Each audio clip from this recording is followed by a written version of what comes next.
வணக்கம் ஸ்டூடெண்ட்ஸ். இந்த வீடியோவில் which one has higher melting point, haloalkane and ஹாலோரின்லேருந்து ஒரு டாபிக் எடுத்து பார்க்க போகிறோம்.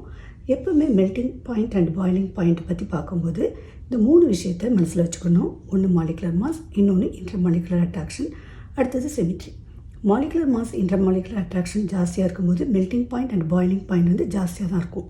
ஆனால் அந்த சிமெட்ரி இருக்குது இல்லையா, அந்த சிமெட்ரி இருக்கும்போது சில எக்ஸப்ஷன் இருக்கும். ஸோ அந்த எக்ஸப்ஷனில் ஒன்று தான் இந்த நம்ம இப்போ பார்க்க போகிற கொஸ்டின். ஒன்று வந்து பிரான்ச்சிங், மோர் பிரான்ச்சாக இருக்கும்போது பாயிலிங் பாயிண்ட் வந்து டிக்ரீசஸ் இருக்கும். அடுத்தது ஆர்த்தோ மெட்டா பேரா. இப்போது நம்ம எடுத்துருக்கிறது இந்த ஆர்த்தோ மெட்டா பேராவை தான். ஸோ அது இருக்கும்போது என்ன நடக்கும், சிமெட்ரியால் மெல்டிங் அண்ட் பாயிலிங் பாயிண்டில் என்ன சேஞ்சஸ் இருக்கும் அப்படிங்கிறத தான் பார்க்க போகிறோம். ஸோ இங்கே கொடுக்கப்பட்டிருக்கிற கொஸ்டினை பாருங்கள். ஆர்த்தோ டைக்ளோரோபென்சீன், மெட்டா டைக்ளோரோபென்சீன், பேரா டைக்ளோரோபென்சீன். ஸோ இதில் வந்து எதுக்கு வந்து மோர் சிமெட்ரி இருக்குது? இந்த பேரா டைக்ளோரோபென்சீனுக்கு தான் மோர் சிமெட்ரி. இப்போ சிமெட்ரி வந்து ஜாஸ்தியாக இருக்கும்போது என்ன நடக்கும்னா, மெல்டிங் பாயிண்ட்டுங்கிறது என்னது, ஆக்சுவலாக சாலிட் கன்வெர்ட்ஸிங் டு லிக்விட். அப்போது சாலிட் ஸ்டேட்டில் சிமெட்ரி ஜாஸ்தியாக இருக்கும்போது கிறிஸ்டல் லாட்டிஸில் ஈஸியாக அது வந்து என்ன நடக்கும், ஃபிட் ஆகும்.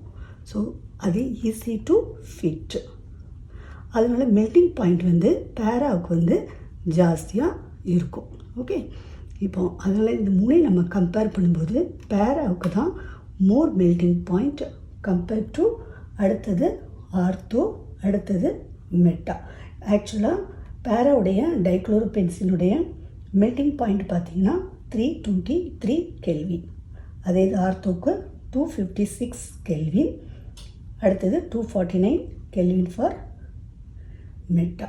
ஸோ இதுக்கு காரணம் வந்து அதனுடைய சிமெட்ரி. தேங்க்ஸ் ஃபார் வாட்சிங்.